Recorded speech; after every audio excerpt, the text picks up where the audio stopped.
And I'm going to zoom in and select the width of what we have right here. And let's see what I get. Okay, so his is about 340. Let's see what we have that's really close to that within here. And I can scroll down and look at each one. And this looks about right, grid 9 or so. So let's see how we can add up to 24. We have 3, so if we had 9 plus 9 is 18. Let's add that in right now. And we'll do the bottom section, grid 9 and 9. Reload, and that's pushing those out. So 24 minus 18 equals 6. And let's see how that lines up. Grid 6. There we go, and I think that's looking a lot cleaner. So yes, when you're doing it from scratch, sometimes you have to change things up. If you decide an hour into your project that you need a different grid, then do it, because it only takes a moment or two to implement. Next, I'm going to do the exact same thing for the banner right here. Come to the top, 18 plus 6 equals 24. There we go, and now we're getting a real good looking website. All right, so I'm going to continue on. And I'm going to check the spacing here again. And if we want to verify something, you can come back to your PSD, press Z to zoom in a few clicks. Now I will press I or select the ruler, and I'm just going to measure, holding down Shift, what the distance is. And that way I can see what the margin is. And it's around 22 pixels. So we did that about right when we applied it. If we want to adjust this, so I can set it to about 22 pixels. Reload. Yeah, there we go. But now here's one problem, is at the top, the navigation section is a little too high. So why don't we reduce that down? And for now, I'm going to set padding top to 20 pixels. And what we want to do here, and we're just going to use our eye, is we want to line this up perfectly with black and white. If you need to see how it lines up in the PSD, always refer back to your PSD because you want to be as close as possible. And in this case, can you see I am right underneath black and white, and the navigation section is just a touch above that. Let's try it in here. By the way, on the Mac, I am pressing Shift Command 4, which is traditionally used to take snapshots, but it can also be used to specify widths and use as a ruler of sorts. So I need to push up my navigation to 12. There we go. Next, let's work on our navigation section. Let's see how it looks in the PSD.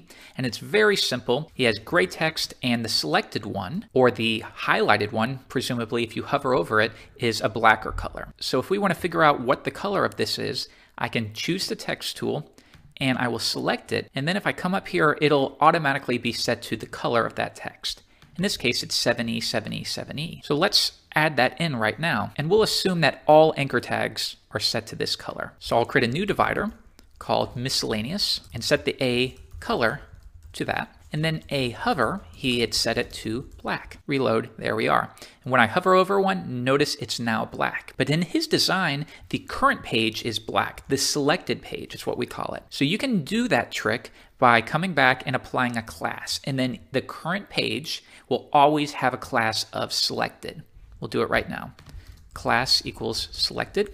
And then we can also apply the hover styling to any class of selected. Reload, and now that's received it, but when we hover over something, it does as well. Let's come back though, and notice that there is no underline, so let's remove that. Text decoration, none. And of course, I should apply that to the generic anchors, not the hover state. Reload, there we go. Next, remember how I noted that he used lowercase, and I thought that was a stylistic decision. We can make it lowercase with our CSS by doing, not on our general, because it's likely you only want that styling applied to the anchor tags within the navigation, presumably. So why don't I do nav A to limit it to only anchor tags within the navigation. And then I will specify text transform lowercase. And now that's been adjusted, and we did it all within our CSS. Hover over each one, and that's looking fine. Let's check out the padding, and it looks like the spacing I have is a bit more than he has. So we can see what the default is. Inspect element, click on each list item, and you can see the default margin left of 30.